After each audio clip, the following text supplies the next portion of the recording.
Assalamualaikum warahmatullahi wabarakatuh. Bagaimana kabarnya hari ini teman-teman? Semoga semua dalam keadaan sehat ya.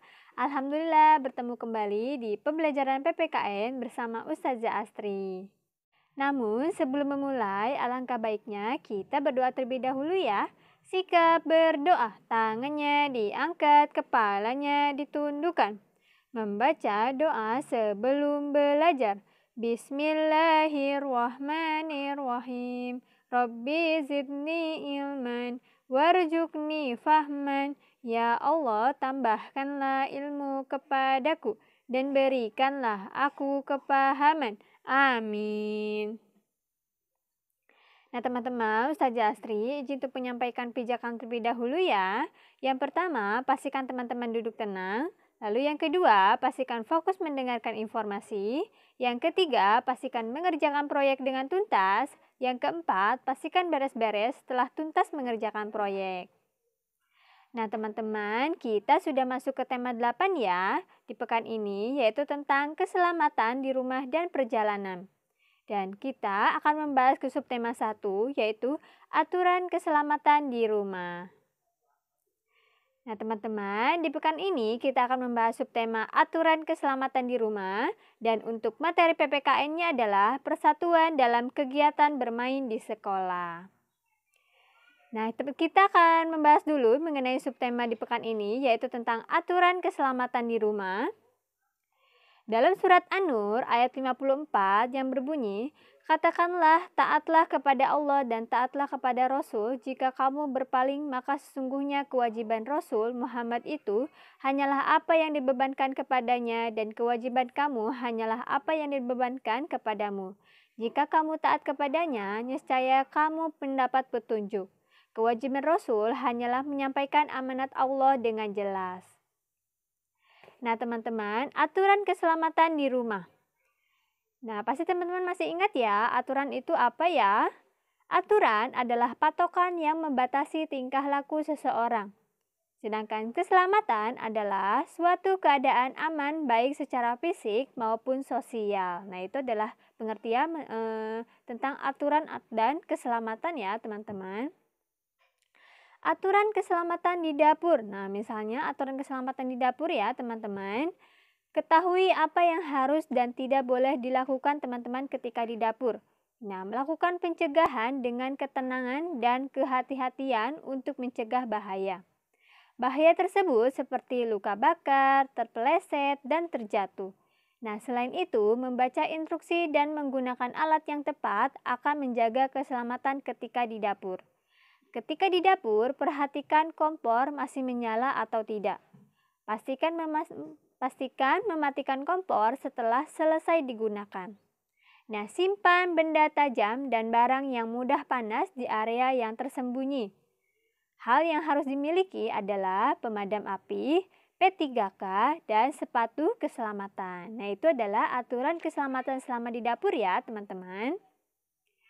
Lalu yang kedua, aturan keselamatan di kamar mandi. Nah, di kamar mandi yang resik dan bersih menunjang keselamatan ketika di kamar mandi.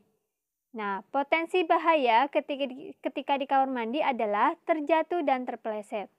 Ada hal yang dilakukan untuk mencegah kecelakaan terjadi ketika di kamar mandi, misalnya menggunakan alas kaki, menggunakan air dan sabun secukupnya. Dan sediakan juga obat-obatan dan P3K untuk pertolongan pertama. Jadi itu teman-teman ya, aturan keselamatan ketika di kamar mandi. Selanjutnya, aturan keselamatan di seluruh ruangan. Nah, di seluruh ruangan, misalnya di ruang tamu atau di ruang TV, teman-teman, rumah yang resik, rapi akan menunjang keselamatan di rumah. Keselamatan di rumah seperti tidak menyimpan barang-barang di sembarang tempat dan barang-barang yang disimpan sembarangan dapat menyebabkan tersandung dan terjatuh. Nah, itu adalah aturan keselamatan di seluruh ruangan. Nah, itu sedikit informasi ya mengenai subtema di pekan ini, teman-teman. Selanjutnya, kita akan membahas ke materi PPKN, yaitu tentang persatuan dalam kegiatan bermain di sekolah. Persatuan dalam kegiatan bermain di sekolah, teman-teman. Nah, Berikut contohnya ya, perhatikan gambar Udin dan teman-teman ketika bermain. Nah, Udin dan teman-teman berbeda agama teman-teman. Nah, mereka selalu hidup rukun walaupun berbeda agama. Mereka menunjukkan sikap persatuan dalam keberagaman.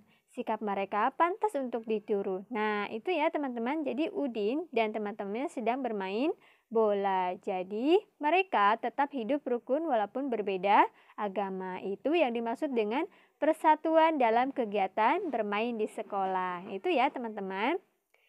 Nah, sikap yang menunjukkan persatuan ketika bermain. Yang pertama adalah rukun. Lalu yang kedua adalah sportif. Yang ketiga adalah kompak. Yang keempat adalah mematuhi aturan permainan. Yang kelima adalah tidak membedakan teman. Yaitu ya teman-teman, sikap yang menunjukkan persatuan ketika bermain. Contoh kegiatan bermain yang menunjukkan persatuan di sekolah. Yang pertama adalah bermain kasti, teman-teman. Yang kedua adalah gobak sodor. Yang ketiga adalah ular tenaga. Yang keempat adalah tarik tambang. Yang kelima adalah lompat tali. Nah, itu ya teman-teman, contoh kegiatan bermain yang menunjukkan persatuan di sekolah. Nah, ketika teman-teman hendak bermain, tidak lupa kalian untuk berdoa. Doa merupakan salah satu contoh perwujudan menjalankan ibadah. Nah, teman kita berdoa sesuai ajaran agama masing-masing. Kita tidak saling memaksakan ajaran agama kita, teman-teman. Contoh kegiatan yang mencerminkan persatuan dalam beribadah. Yang pertama adalah sholat berjamaah. Lalu yang kedua, menghormati teman yang sedang melakukan sholat. Yang ketiga, mengizinkan teman yang akan beribadah. Yang keempat, berdoa sebelum makan dan minum. Lalu yang kelima, umat muslim yang ikut mengamankan gereja ketika umat Kristen sedang beribadah. Nah, itu teman-teman ya, contoh kegiatan yang mencerminkan persatuan dalam beribadah. Rukun saat bermain dengan teman. Nah, teman bermain dengan temannya harus selalu rukun. Kamu tentunya memiliki teman yang berbeda agama, suku bangsa dan asal daerah, serta kegemaran dan lain-lain.